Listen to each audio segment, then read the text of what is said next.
Ladies and gentlemen, boys and girls, children of all ages, welcome to another episode of the Iron Life Podcast. I am your host, Chris Tutela, and I have a great show in store for you today. My guest on today's show is Cliff Harski. So Cliff is a strength coach, and he has taught over 350 certifications for kettlebell companies, Animal Flow, a company called MovNat, and most recently, the PPSC with Dr. John Rusin. Him and I really have a great conversation today that's really going to help you out on many different levels. So get ready for a great show. But before we hop into that, I want to remind you and thank you, first off, if you have took the time out of your busy day to leave a 5-star review or a written review. It really means the world to me, and it really helps us grow the show and get our message out there for strength, for fitness, for health. So if you haven't had a chance yet to leave a 5-star review, I hope that you could do that today. And if you have even more than just a second, if you could take another 2 seconds out of your busy day to leave a written review, that would really, really mean the world. And I read every single one of these. And let's just see. I want to read one. The most recent review here is from Chef B. Smith. With so much, he says, the show is a game changer. With so much information overload in the fitness nutrition space, Chris does an amazing job distilling it down into simple, easy to digest content for regular busy people to understand. Since meeting Chris and listening to his podcast, my training, nutrition, and mindset has vastly improved and has continually inspired me to be better every day. Thank you for everything you do, and keep up the incredible work. Well, Chef B. Smith, that's my man Brett. Thank you so much for leaving that review. It really means so much to me. So here's what I want you to do. Email Lauren over at info@tutelatraining.com and let her know your t-shirt size, and we will send you over one of our newest t-shirts. So make sure you do that ASAP. So thank you guys so much. If you have a chance to do that right now, it would mean the world to me. I think that's enough house cleaning for today, so let's get into today's show. And here is my conversation with Cliff Harski. Cliff, welcome to the Iron Life Podcast, dude. Thank you so much for taking time out of your day to come on the show. Thank you for having me. You're welcome, man. So why don't we start off with a little bit of a backstory, kind of tell everybody who you are and what you do. So we were introduced by Dr. John Rusin, he's been a noisy guy in the industry for a handful of years here.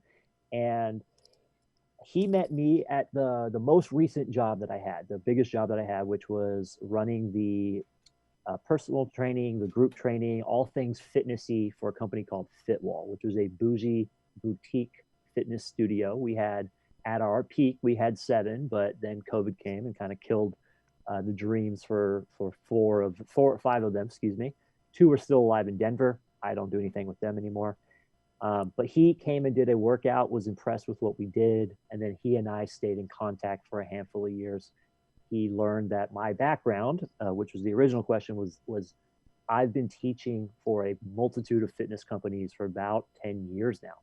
I've taught well over 350 workshops and certifications for starting in 2011 for a company called MovNat, which was Move Naturally. Pretty clever. MovNat, Move Naturally. That allowed me the opportunity to meet a bunch of different people. I met Gray Cook with FMS, so I helped with a couple of little CKFMS things. I was in the kettlebell community before kettlebells fractioned into all these different sects of specific kettlebell communities. And then I got picked up and started teaching certifications for kettlebell athletics with Jason C. Brown. And basically we taught all the kettlebell certs for Equinox, in addition to some others. I got picked up on the free agent waiver wire for teaching certifications for a company called Animal Flow, and then also Spartan Group X obstacle course specialist certifications. And then finally, because that wasn't a mouthful enough, Dr. John, he wanted to turn a workshop that he had been teaching for a couple of years, his pain-free model of performance. He turned that into a certification, and he knew that in order to do that, he would need to bring on a team that could help him to present around the country.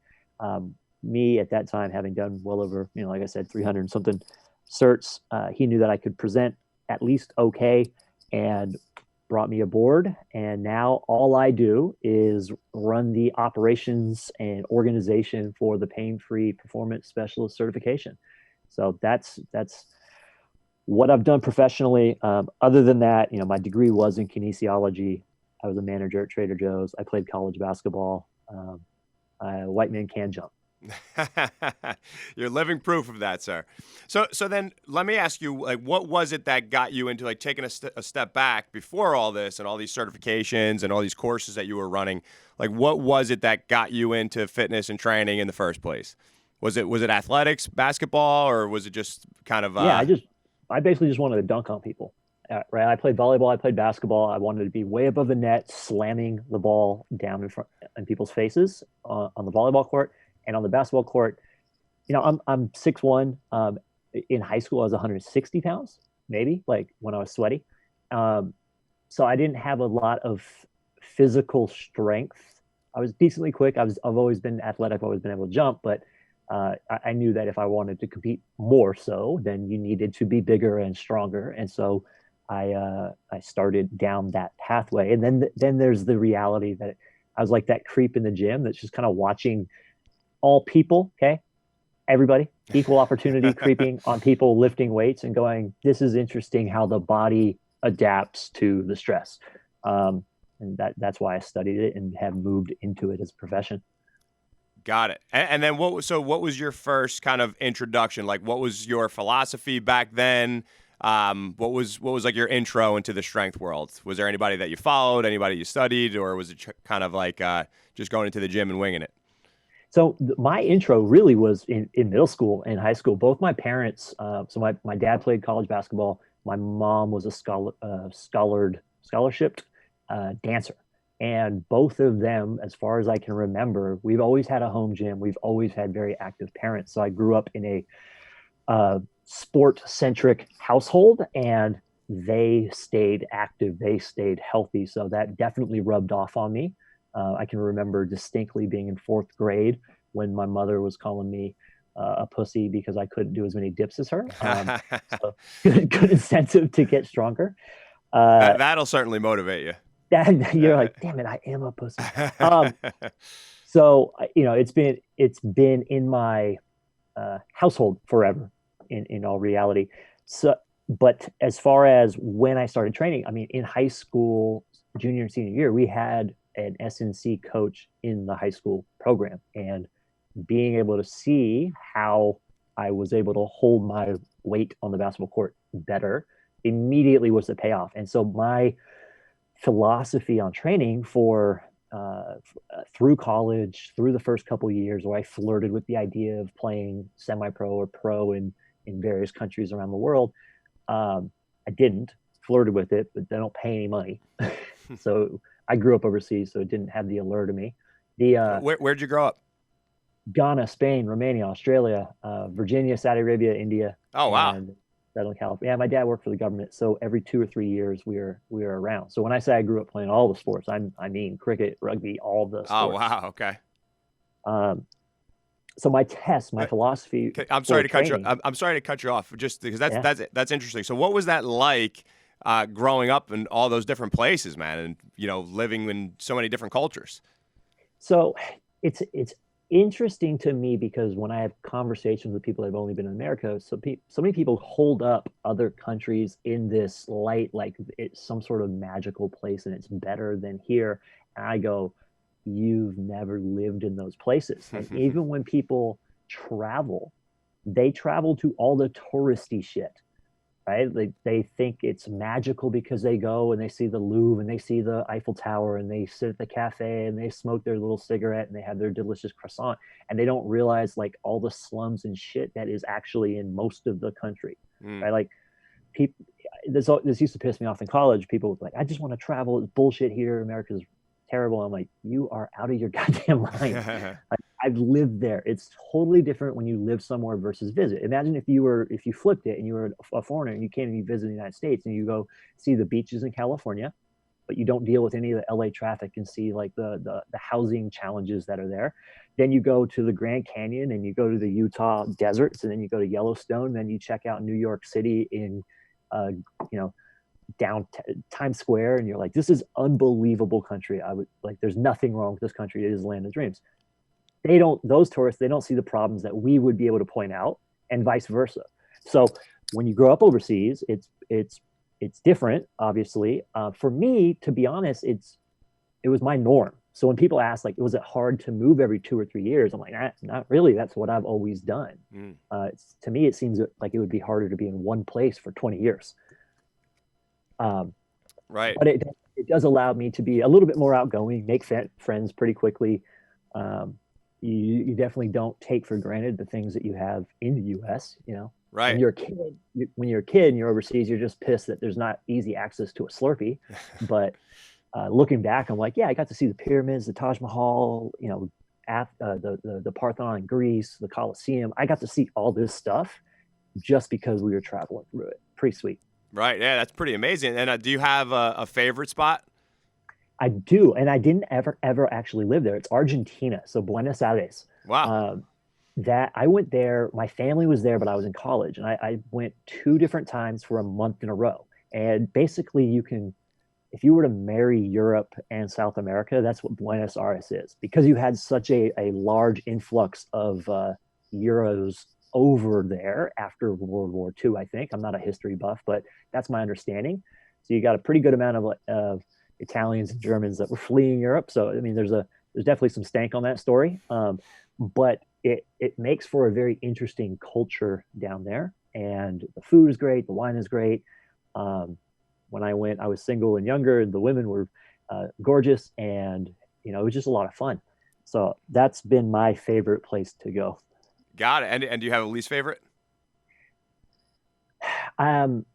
Yeah, man, I lived in India, and India is a funny place. Like, it's cool. There's definitely some really interesting things there, but it is filthy, and it is pretty sad to actually go there. My India story is, after living there for 2 years, once we were domestic, when we were running and things outside, we eventually got to the point where we were hacking up black stuff from our lungs from having lived in India for 2 years. Wow. And part of that story, I mean, this is in the 90s, so maybe things aren't better. Let's just be honest. Things aren't better from a pollution standpoint there. If anything, they're worse. But as an example, we brought our car from the United States, and it was a Toyota Previa, old van, and it had a catalytic converter. And I don't know shit about cars, but I believe that helps to reduce the amount of smog output that the car has. We had to remove it because they didn't have unleaded fuel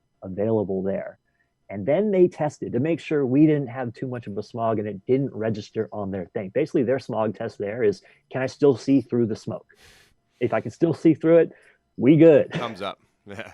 Yeah, it's pretty gross. Wow. Okay.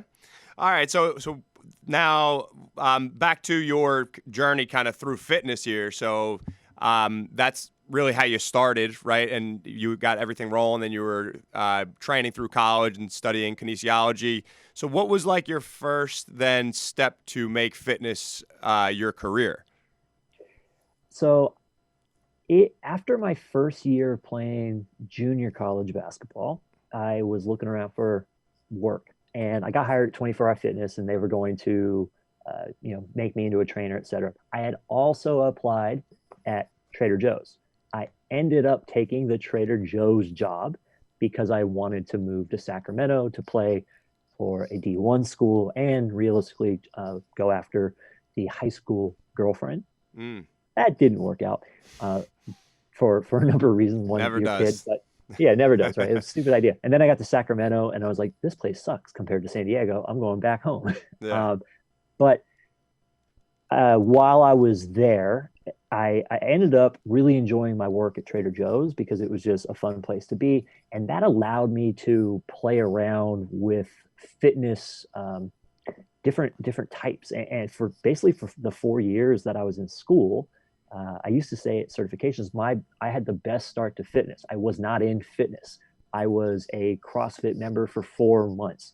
I spent 3 months doing nothing but yoga. I spent 6 weeks, because to be honest, I wasn't a big fan of it. 6 weeks only doing Pilates. I would do different programs, and my test was always, how did this make me feel on the basketball court? Did this help me perform better? Now that's a very qualitative test, of course, but was I jumping higher? That's pretty quantitative. Was I able to push big people around easier? That's pretty quantitative. Within there, of course, there's like various bodybuilding phases and things like this, because if you don't do that, I don't know what's wrong with you. But the reality was, I always used the training that we had to see if I could make basketball come easier for me, so I could dominate on the floor and be a playground legend. Got it. And what was the biggest carryover, do you feel, from your personal experience? So the biggest carryover for me, I've actually had very negative correlations from when I train heavy and my performance on the floor. And the more functional doofus training, which is just an inside joke that John, Rusin, me, and the team use for how I like to train, which is basically, right now you would call it a lot of fascial sling training. It used to be called functional training. It's going to be called something different in 5 years. But it's basically like moving in a bunch of different directions with different tools. And I think of that when I had my old company called BA Training. BA meant first, be able. That looks like bilateral basic lifts. You've got to be able to do the fundamental shit well. And then BA becomes be athletic. And all be athletic means is now you have more challenges on the system as a whole. It could be a balance. It could be an offset load. It could be unilateral versus bilateral. It could be somebody's on the basketball court. If you're dribbling an isometric, then someone's tapping you. So there's just more total demands that you have to overcome. That's more athletic, in my opinion. So for me, that the way I like to train, the way I always come back after phases of going heavy or chasing bodybuilding, is I need to move in a lot more athletic-like positions, because chasing all the strength qualities are well and good, but they're just qualities that play into athleticism. And the thing that I'm most interested in is feeling like an athlete. Got it. And I'm sure that's coming in handy, especially these days with COVID, right? Because a lot of the stuff I see on your Instagram, you're doing a lot of those types of movements with kettlebells and stuff like that. I mean, are you just really training on your property? Like, what does that look like currently for you? Yeah, so like I said, we got a acre and 3/4 here, and I've got a bunch of kettlebells. I've got a giant ninja rig because the wife competes on American Ninja Warrior. Oh, awesome! How long has she been doing that? So 2 years ago now, she did her first. She did the overnight, competed, didn't make it very far, so she didn't end up on the show. And then she was pregnant for a year. So now we're hoping that in this year, 2021, she is brought onto the show again. There's not too many mothers of two with a less than 1-year-old competing on the show. So we think that she has a decent chance to get accepted again. So we're hoping. Nice. But I'll train out there every so often. I got the garage, maces, everything like that going on. So most of my training at this point is basically, I pick my favorite way to split up training at this point in my career. I pick a tool for the day. Today is the mace bell day. Let me figure out what I'm going to do with the mace bell. And I let the tool kind of dictate the loading that I would do with it. If it's a kettlebell, it's going to be mostly ballistics and getting outside of your sagittal plane, if you want to call it that. If it's dumbbells, it's going to be higher rep pump work because they work well for that. It's more of a hypertrophy day. If it's a barbell, I'm going heavy. That's my heavy day. And I prefer a full body split because it's just what works. It works best for me, whatever that cliche is, but it's what I enjoy doing. And so the way I like to split things up is I've got my 6 basic movement, squat, hinge, single leg something, push pull, and some sort of core carry locomotive type situation. Mm-hmm. And I'm just going to run through, make sure I hit all of those in a session, and whatever the tool is dictating the intensities and rep schemes and tempos that I'm rocking with that day. Nice. It's awesome. Now let's go back to the Trader Joe's days, man. So you're back then. So then what was it then that got you into like making fitness your career? So Trader Joe's, right? When I went there, they were giving raises every 3 months. It was very chill. It was just a lot of fun to be there, like really cool people. I was doing that while going through kinesiology. So I was still in exercise science school. I can remember distinctly my final semester making a here's Trader Joe's as a manager because they wanted me to do that. Here's fitness, training people in the park because I had seen people doing that in Argentina and it was not big in San Diego yet. And so I did this pros and cons list of if I make my own business and train people in the park, or I go managerial in Trader Joe's. And I was like, I'm going to do this parks list after I moved to Argentina after my final semester. But I'll put myself on the training list for manager at Trader Joe's because that'll give me overtime. And there's a big wait list of like 6 months to a year to become a manager. But unfortunately, it's fortunate in reality, but unexpectedly, I got promoted to manager in about 4 weeks. And at that point, I just went into the Trader Joe's managerial role. I still had a bunch of raises and other promotions that kept happening every 3 to 6 months. And I stuck with the managerial role for about 5.5 years. And in that time, I was personal training people on the side. I had my own group training on the side where I would train people maybe 3 days a week, like 2 of my off days and in a morning. That kept me very engaged in the fitness realm, and that's really the time frame when I was experimenting with doing other programs and being in certain facilities and just seeing how things went. Not even necessarily because I knew I was going to ultimately go into fitness. I kind of felt like I would. You know, I was always training basketball players because they're like, why is this 6-foot white dude dunking on people? Like, to teach me your ways, sir. And eventually when Trader Joe's threatened to make me the number one manager in a store, I quit and I went all in on fitness because that's just what I wanted to do. I didn't want to be 28 wearing a big ass Hawaiian shirt every day of my life. I needed to wait till I was like 48, having a midlife crisis and had a belly to do that, I think. Right. Okay, so then was it just training people in the park? Like, was that your, like, once you quit Trader Joe's, now are you in the position where it's like, all right, I'm going to start my own business, or did you end up working for other big box gyms? Like, how did that go? So what I did before, and technically I didn't quit Trader Joe's. I went to part-time and stayed 3 days a week to maintain a discount on groceries and keep my insurance because I am a dumbass. Solid move. Right? Yeah. And so while I did that, I just took those 3 days a week I was training people and I made it 5 days a week, like mornings and afternoons. And I brought on effectively a bunch of Trader Joe's employees as my clients. In that time, I also started accumulating more certifications. And like, you don't need to get more and more certifications. That certainly doesn't make or necessarily make you a better trainer. But being new, like, it's probably a good idea to learn more stuff. Sure.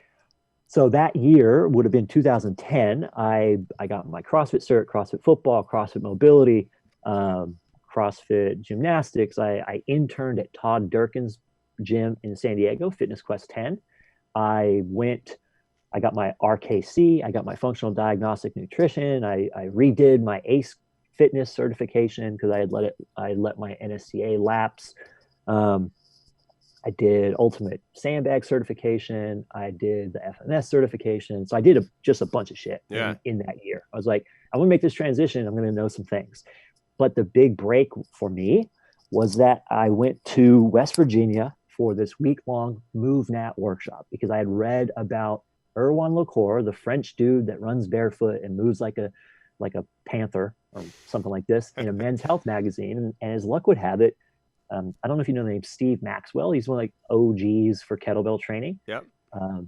He was training jujitsu out of San Diego, and one of the guys that worked with me was commenting about Steve Maxwell. I was like, I know that guy. I know that name. I don't know him. Mm-hmm.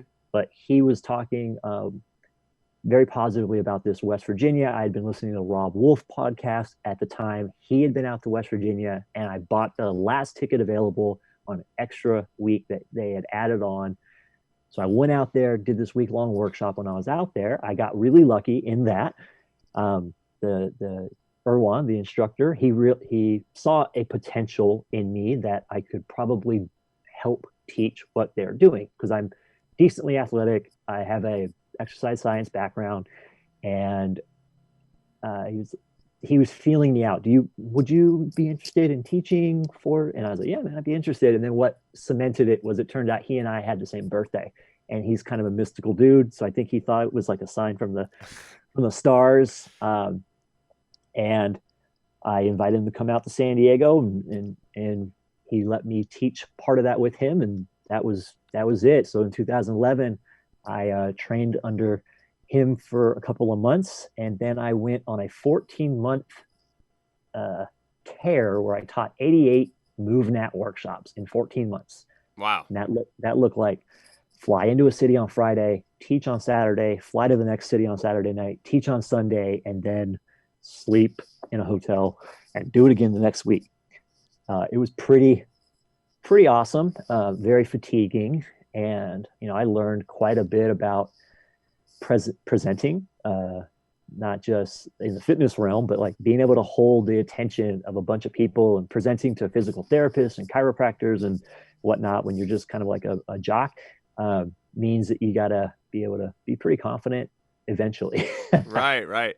And what were some of your biggest takeaways so through that experience, through that 14-month, whatever you want to call it, as you're going through that, what were some of the biggest takeaways on the training side, and what were some of the biggest takeaways maybe on the presentation side of things?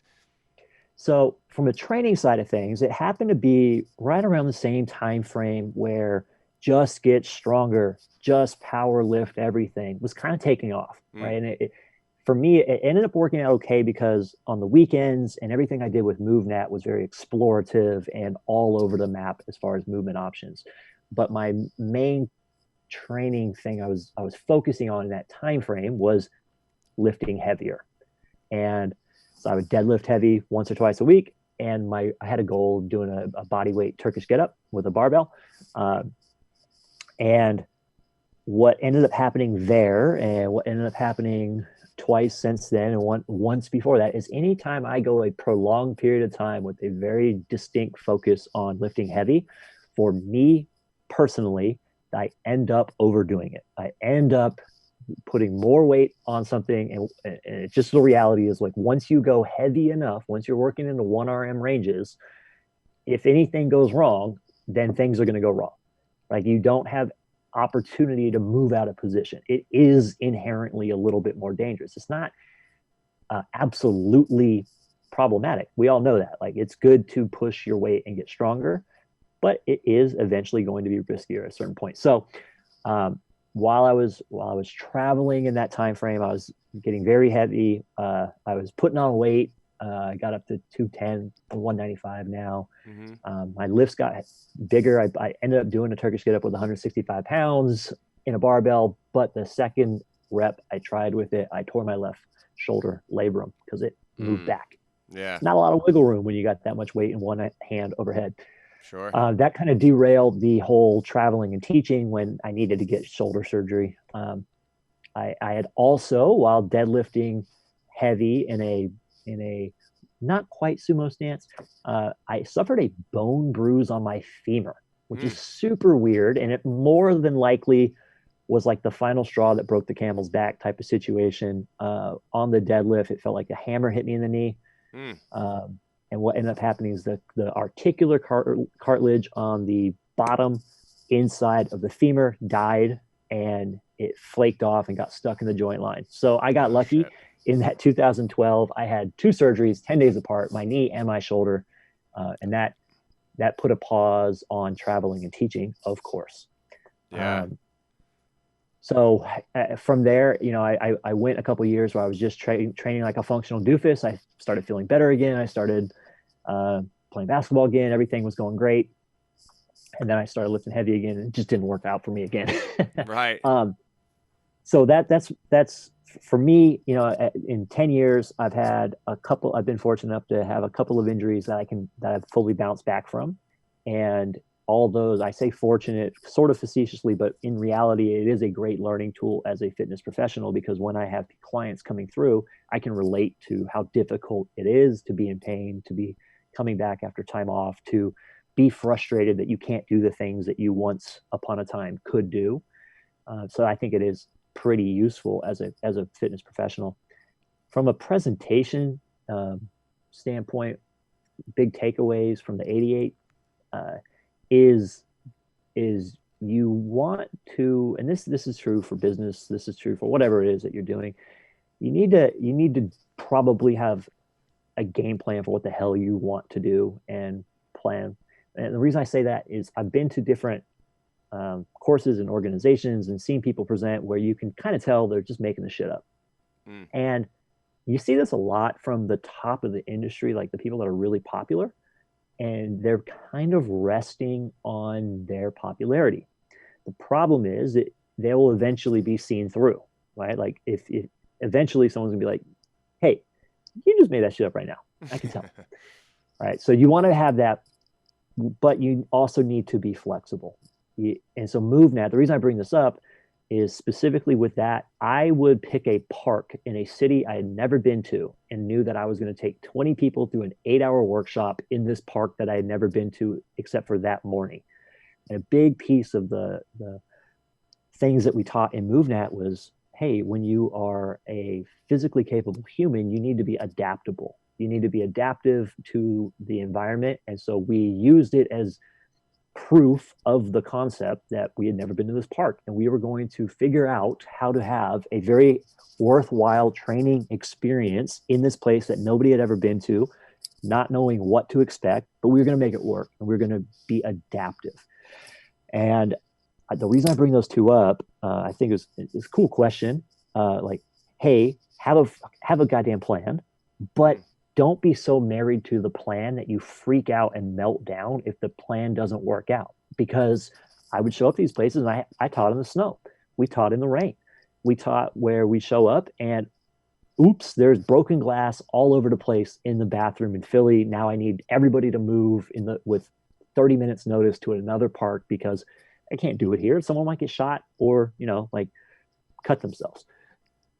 So it was a very cool real world learning experience of get a better plan in place, but be prepared to change it. Don't be married to it. Be flexible. Got it. And now, so you're teaching for MovNat, you get injured, and that kind of stops you from presenting and teaching. And then did you go back to work for them, or did that lead you then to work for another company at that point? Yeah, I moved home. I moved home, took care of the injury, went back to work at Trader Joe's for the insurance and discounted groceries, and started my own booty camp is what I called it, but boot camp outdoor training thing again, where I just did it in my backyard. The reality is if you work at Trader Joe's, you have a W-2, and then when you're training people, you take cash, and that's that. Mm-hmm. It's a sweet deal. But once I was doing that for about 3 months, I just through the relationships I had built and the reputation I had built at MovNat teaching quite a bit, because it was like Hansel from Zoolander. It was so hot for a while there that we were getting a lot of cool influencers in the fitness realm that were taking note. And since I was fortunate enough to be teaching them, I was able to make an impression on them. And that once you make those impressions, that's effectively networking, and then you get introduced and are given other opportunities in the future. When you have those opportunities, you take advantage of them, of course. So in the summer of 2012, after I'd left MovNat, a phone rang with, hey, do you want to go meet Jason C. Brown?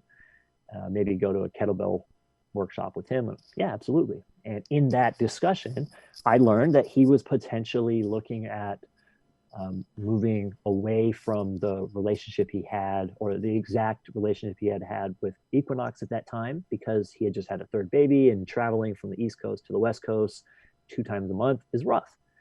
I was in no position to buy his company. I was in no position to like really take it, but I could offer, hey, how about I just teach all your West Coast stuff? You never have to fly over here anymore. And he took me up on it, and that ended up being 9.5 years of me teaching kettlebell certs. So it prolonged his business model. Hopefully, I know it was helpful for him, and it was super helpful for me. Like, I love teaching those. Once that happened, I went to dinner with J.C. Brown and Mike Fitch from Animal Flow, and they had heard about MovNat because Animal Flow MovNat had a lot of carryover. They had seen that we had built up the number of workshops we had run in MovNat to a few hundred. I'd hired a couple people, brought them on. So they called me just to top shop, and I was like, look, if you're going to expand, then you're going to need a team. And by the way, you should probably hire someone that can teach workshops. And by the way, I've taught about 100, so maybe you should think about bringing me on. And that was, luckily, they said, sure, let's meet. And I came on, and I talked with them for 9.5 years. And wow, that was it.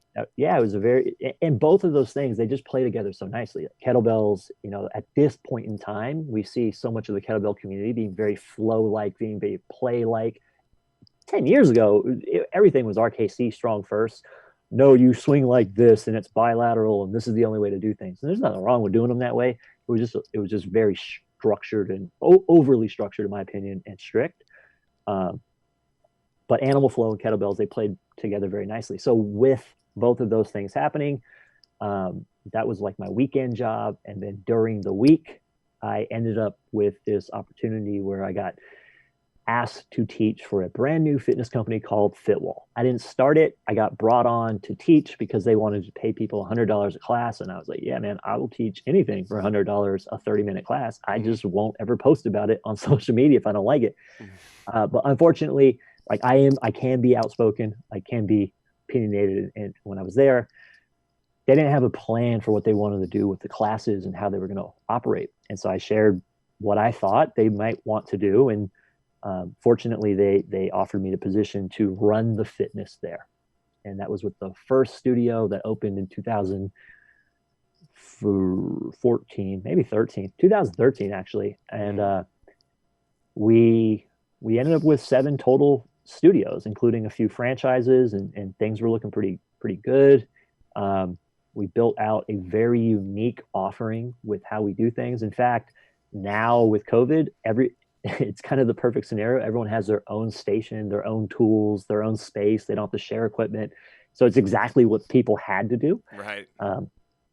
So we were ahead of our time. We built our own heart rate monitoring system. We built our own video tech display system that times the entire workout, so the coach can coach from a video, which allows them to actually be hands-on. It was pretty sweet deal. It's a bummer that it's gone, but it's how it works sometimes. Yeah. So explain that program a little bit. Like, what did that look like? What was the structure? What kind of stuff were you doing?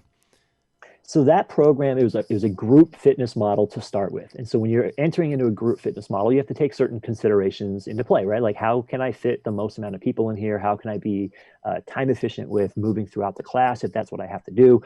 You have to enter in understanding that you're going to make concessions for a quote unquote perfect program. Because if you are watching multiple people, like, how the hell you can't make it perfect for everybody all the time. Right. You can come pretty damn close, because one of the things I like to say is, yes, while everybody is a unique snowflake, we're all still fucking snowflakes. Like, you're still falling from the sky to the floor. That's a snowflake, even if the crystals are a little bit different. Mm-hmm. So Fitwall, everyone had to do the same thing.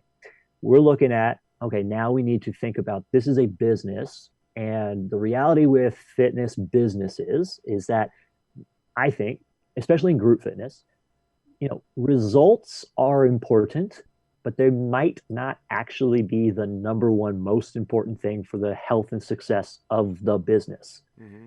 If we are realistic with adults' fitness levels, yes, the big transformations are important as marketing, but they may not always be the most abundant cases of what we have for people that are doing fitness.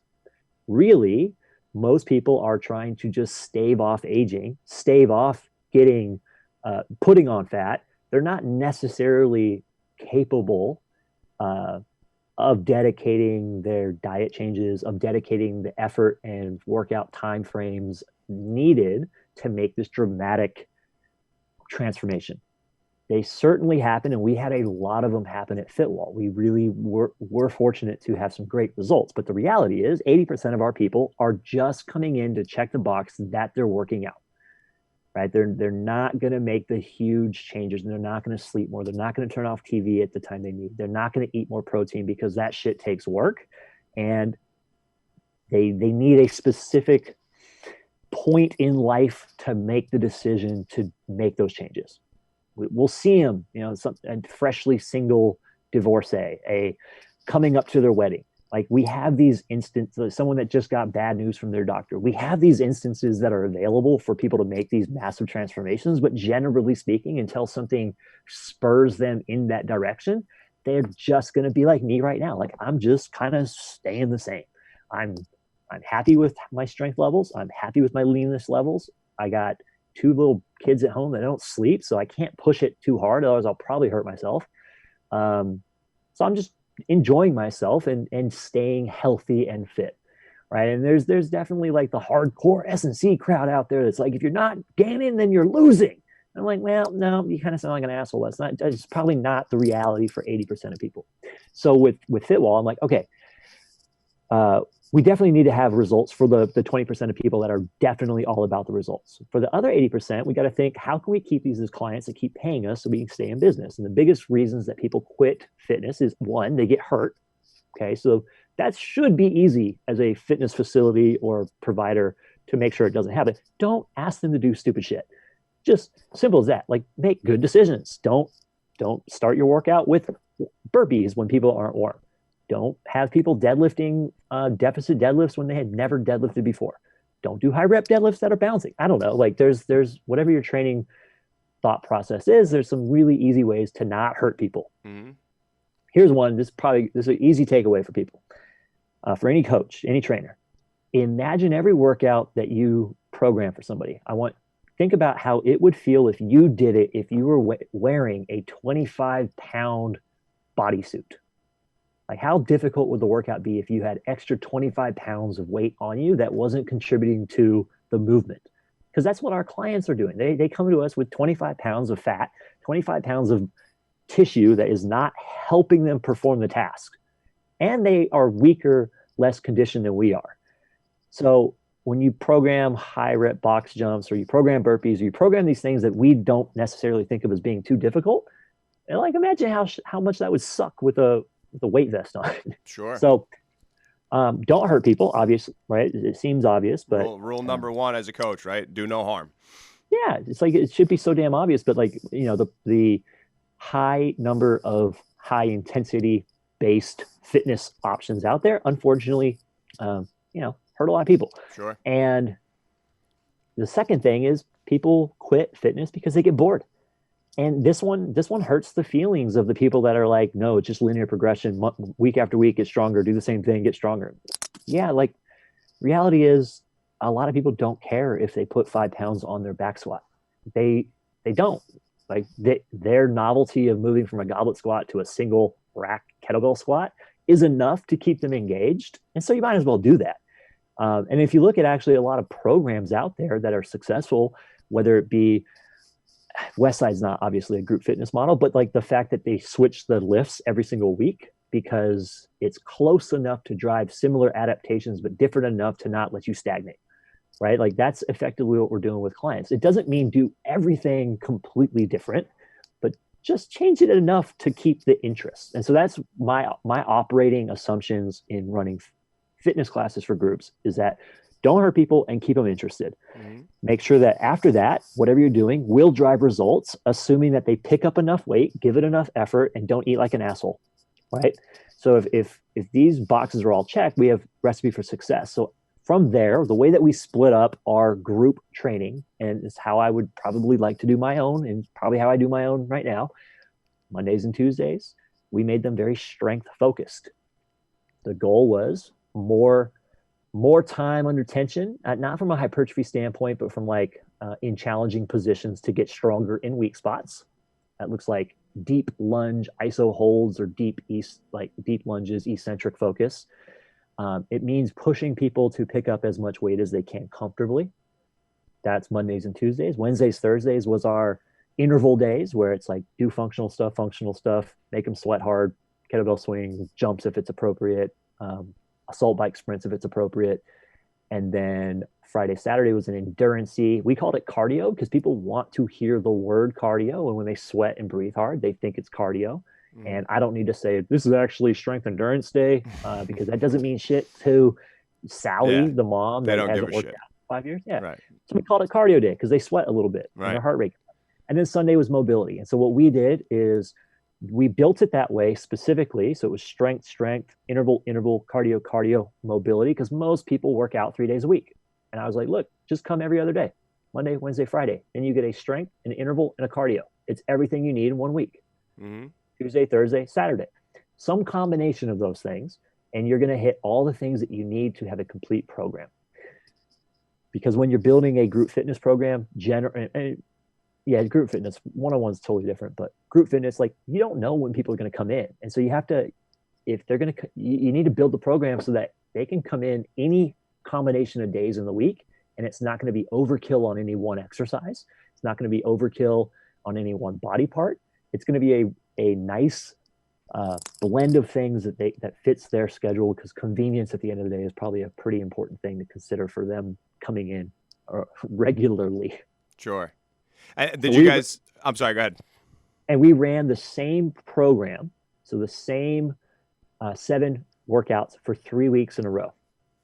That way, if they came for 3 Mondays in a row, they would do the same workout 3 Mondays in a row. And the goal was they would lift more weights for 3 weeks. So we didn't change it every single week. We changed it every 3 weeks because that was like a sweet spot where they didn't get bored of the exercises, because the reality is they didn't realize they were doing the same workout most of the time. 50% of people just don't pay enough attention to even know they're doing the same workout. In group fitness, one-on-one's different. But that allowed them to, improve their motor control in those exercises, because even just doing it 3 weeks in a row, by the 3rd week, they're like, this workout feels easier. I'm like, that's you getting fitter. How about that? Next week, I promise you'll suck again, and we can get back after you being like ridiculously sore, if that's a goal for them. We did little things, and this is how we allowed repeating the workouts to be enough variety to keep people engaged. And we had an average client retention of well over 2 years, which is really phenomenal in the pop fitness boutique space. Mm-hmm. So what we did is every day of the week, everything was time based. So we made a soundtrack to this, like today is all 50 Cent to this workout. And then the next 2 Mondays, it's the exact same soundtrack. And then on Tuesday, it was a different soundtrack. So it's something that made it stand out different from all the other workouts. The other way that we did that is my personal bias. I would use nothing. All the TRX was Monday, all dumbbell Tuesday, all bodyweight Wednesday, so that every day they came in, it was something that popped. And this is different than like an Orange Theory, where every day you're going to do treadmill, you're going to do rower, you're going to do dumbbell, you're going to do TRX, and you can do that little slider thing. Mm-hmm. So even though every workout's different over there, every workout's fucking the same, right? Like it's all the same tools. It's all kind of the same template. The exercises are slightly different. So for us, we really made it stand out much differently from each other, because the entire focus of a workout was much different. That's great. Yeah, I mean, we do something similar in that regard. So like what I typically do is we'll design a program that's a 4-day training split over a 3-day training week, right? So if, let's just say 1 week you're doing day 1, 2, and 3, Monday and Tuesday is day 1. So obviously you don't want to train back to back on day 1, right? So you could train every other day that way. This way they go through each day 3 times, and every month there's a new program. And then we have key indicator lifts and modifications to those key indicator lifts, so we could test them every 5 months. And then we have a challenge of every month as well. Because like you said, people need to be engaged, have something to shoot for, and there needs to be some type of adaptation. So if they're doing different shit every day or every week, then it's hard to adapt, right? So So we set it up that way, and it's our members. We also have a pretty long-term membership as far as retention. We have people that have been with us for 5 years, people that have been with us 3 years, 4 years. So I agree with you that splitting it up that way and having where you're not just doing random shit all the time is definitely, as far as group fitness goes, it's definitely one of the staples. And so if there's any gym owners or coaches listening to this, I think that's a super important point, is that your members need to be engaged, and you have to treat it as if, hey, okay, we want to make sure that this is progressive. We want to make sure people see adaptation, and we want to make sure that we're working towards a specific goal, even if, like you said, the goal might not be the number one thing in their mind. And if you're programming something, like, they don't really necessarily need to know about the science behind what you're doing, nor do they really give a shit. It's just, okay, this is how we could structure it so it makes sense, make it fun, and make sure people are engaged and working towards something. And that's always going to really help as far as retention on the business side of things. And I'm guessing that you probably, with that type of format, because that's always been my favorite way to set up my training goals. I have 1 or 2 training goals, and that's consistent, and everything else changes around it for my engagement, right? So if you've got your KPIs that stay for, you said, 5 months or so. Every 5 months we test. We test our members. So for 5 months, you've got this very distinct goal, but everything around it changes enough to keep them very engaged. That's an awesome way to do things. I've got a friend, facility owner friends, there we go, that run basically the same idea, where it's for a certain period of time, you got very clear goals. What's really cool about that type of thing, and that's what we did in our semi-private, is the people that didn't have the distinct goal of getting stronger or having results, they were just checking the box of working out, they eventually can graduate into being much more engaged with chasing goals and being results driven. And that's super cool, because then eventually your gym takes on that persona, right? Like, that's the culture that we are actually trying to get better over here versus just sweat. Right. Well, the way that we had positioned ourselves, because we ended up with 7 facilities, we were a group fitness chain. Like, we looked bigger than we were. If I had just one facility and it was my wife and I running it, and we called it whatever the hell, like BA Fitness, and it was only one, I think that we would have done better, to be honest, because there's a perception when you're like Orange Theory, when you're F45, when you're these other facilities, that you're bigger than you are, right? And so with us, people come in and be like, wow, you guys' branding, you must have a lot of money behind you. 7 facilities, wow. And they didn't realize, like, it's actually a mom and pop shop. Anyway, the moral of the story was, the way that you do that is I think really cool. That's actually how we started Fitwall. We ended up graduating is the wrong word, like moving to where we had a different workout every day. We did the 3 workouts in a month, AA, BB, CC, and then Sunday it's AA. And so you end up doing everything, and it cycles through. And we're not the only people that ever did that. Like, I probably picked that up when I was a member somewhere. Right. That's neat to hear. So that's awesome, man. And then eventually, so now you're working with Dr. John Rusin and the PPSC. So talk a little bit about that. So the PPSC, it's a certification, but it's a different certification than, say, what I was teaching before, animal flow, kettlebells.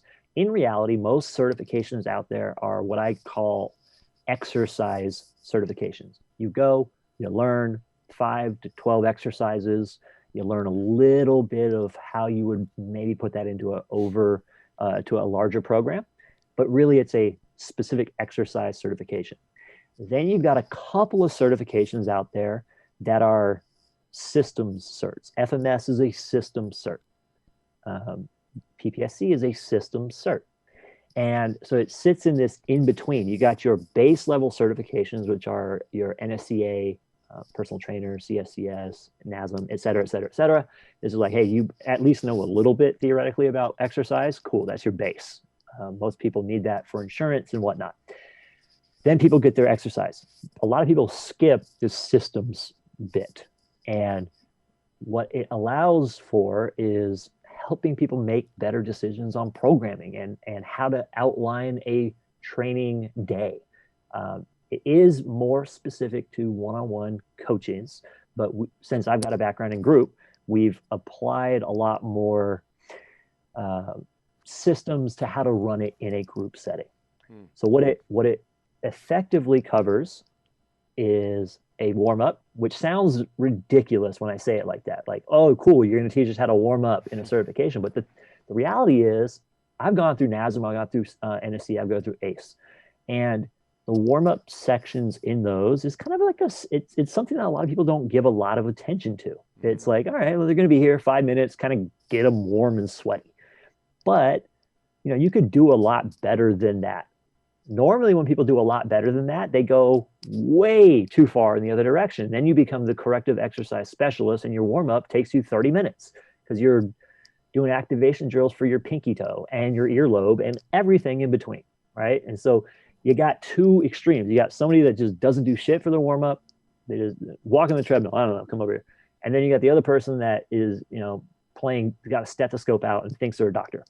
What we're looking at is how do we call it the 6-phase warm-up. How can we actually take someone from 0 to go time and do it in a very concise and specific way that makes them more successful in their training session? And we lay that out, and it looks like covering soft tissue work, stretching, corrective exercises, activation drills, motor pattern development, and then some CNS like excitatory post-activation potentiation stuff, and why you would do it in that framework. And it allows us to lecture on each of those items. Let's talk about soft tissue and why it works and why maybe it doesn't work and why you might want to do it here in this way. So it's not just, here's the warm-up, this is what it looks like. It's let's get into the topics of each of these things. Like, why would we be doing corrective exercises? Why would we not want to do this for an hour? So we lecture on that. That's basically the entire first day. Then we talk on programming, and our programming discussion is pretty 30,000 foot view. It's basically like, look, before we start worrying about whether you do 6.5 reps or 7 reps and whether that's going to make you buff or not, where all these discussions that people get lost in the weeds are, it's like, no, let's look at these 3 big things from a pain-free performance standpoint. If you're not doing these big 3 things, like, there's a pretty good chance that you will eventually get hurt. As shitty as that sounds, like, the reality is most people eventually get hurt in training, and all we can do is put our clients in the best position for that not to happen. And we look at, here are the big 3 ways to probably set your clients up to not get hurt so they can at least train consistently over time, and that gives them the opportunity to actually have results because they're not sitting on the sideline hurt. So we cover that, and then on day 2, we cover screens and assessments around our 6 primary movement patterns: squat, hinge, single leg, we call it lunge, push, pull, carry. And for us, carry doesn't just mean carrying things. That's actually like how you carry yourself through space. It's how you carry your posture in positions. So we do a screen on each of those. And for us, like, the screen is quick. It should be quick. People are coming to us to train, not for a physical therapy session. And if we need to go deeper, then we do an assessment and we teach what those each would look like. And in each of those sections, we cover programming considerations for each of those patterns. We cover different pyramids, so like how you would progress somebody, where you would enter on the pyramid, how you support the pyramid if they can't do the foundational pattern itself. And that's the pain-free performance certification. We've been really fortunate last year in 2020. Weird to say last year at this point. Obviously we were shut down just like everybody else from March through July. And then in August, when we were allowed to start being out and about, we started running, and we ran about 50 something live events last year. Oh, shit. So okay. Yeah, we certified over 1,000 people prior to December, at which point everything got shut down again. And, we're running events. People are fully masked, instructors fully masked. People are spread out 6 feet. We have to cap events at 15 and 20 people. So it's hard for people to get in because, in 2019, we were running them and we had 80 to 100 people at these events. We didn't run quite as many, but like the demand was quite high. Right. We ran our first online certification in December. We had over 400 people do it, which is phenomenal. Awesome. Yeah, pretty damn awesome. Now we have had an amazing incentive. Too bad people missed out on this. If you did the online, you get to come to an in-person in 2021 at no additional cost, right? So you basically get to do it twice. And now we're running. We never actually advertised this. We just put it out in our PPSC certified Facebook group. But running this master's program, it's 8 weeks of really diving deeper into programming, into managerial stuff, into business stuff, because we do have a hell of a staff for the PPSC. It's not necessarily a lot of like IG. John's our only Insta famous influencer. He's our celebrity. He's our booty pick. Yeah. But everybody else, like we've got this team of people that are in charge of the everything fitness for it used to be Steve Nash Fitness Clubs. Now it's Fitness World, I think is the name of it, up in Canada. So Logan is in charge of all their fitness things, educates all their trainers. We got Jenny out of Vasa, 40 something locations, and she's in charge of all their fitness stuff. We got Kevin in DC, who runs all the fitness things for the St. James. It's like basically $1 billion, massive facility. He used to crush at Equinox. We got a guy, David Otay. I don't know if you know that name. He writes for Men's Health. He lectures for NSGA. He used to crush the personal training management at Equinox. We got the personal trainer of the year, educator of the year out of Equinox. We got the entire Miami Equinox area manager as one of our instructors. So these aren't people that are Instagramming their asses off. They're busy being super duper successful in fitness in the old school ways of being super duper successful. And so we're really fortunate in when we send our people out. Oh, we have Tasha as well, who was like the personal trainer of the year for Pro Club and also is like a world champion powerlifter, which is pretty cool. When we send these people out to teach, they're able to speak to the systems in the application that they're still doing it. Like they're still training clients. They're overseeing their staffs that are putting in the systems and having success with it. And the reason I bring this up is it's just, I've been to enough events where the people that are giving the talks haven't trained anybody in 10 years. They're not really even doing the shit that they're talking about at this point. Mm-hmm. It doesn't mean they didn't earn the right to. Right? I don't want to get that twisted. Like they put the work in. They were up there because at one point they were crushing it, and then their job changed. Like I haven't trained someone one-on-one for the last 4 months because I'm doing tax reports and spreadsheets. Right, like that. My job is different now. Right. But for our presenters, it's just so cool to have them saying like, yeah, and I wrote this warm up yesterday, and this is exactly why I did it this way for my client using the systems that I'm teaching you today. Got it. Cliff, this is awesome, man. That was a lot of information there. Now, so if somebody wants to sign up for the PPSC, if somebody wants to find you, how can they do that? So getppsc.com. On Instagram, it's getppsc. I don't even bother with Facebook anymore. It seems to be not like a dying. It's a dinosaur system these days. Yeah, it's dwindling. But Instagram, we're very active on there. We are going to run over 100 events this year. And our goal is to actually run one in every single state, because I don't know of a certification company that's done that before. So we'll be in Alaska, Montana, Arkansas, Alabama, all in the same year. And I guarantee no one's done that. So getppsc.com, click the events, and you'll see a monster list that's just going to keep getting bigger. It's obviously a little challenging right at the moment to understand when and where we are able to do events because of the Rona. But as things hopefully improve on Outlook, we'll get the entire year schedule up there. Awesome. And what about where can they find you personally? Do you want to give out your IG or? Yeah, I'm just at Clifton Harski, my name. And it's, mostly I mock my wife and post pictures of my kids and occasionally fitnessy things. There you go.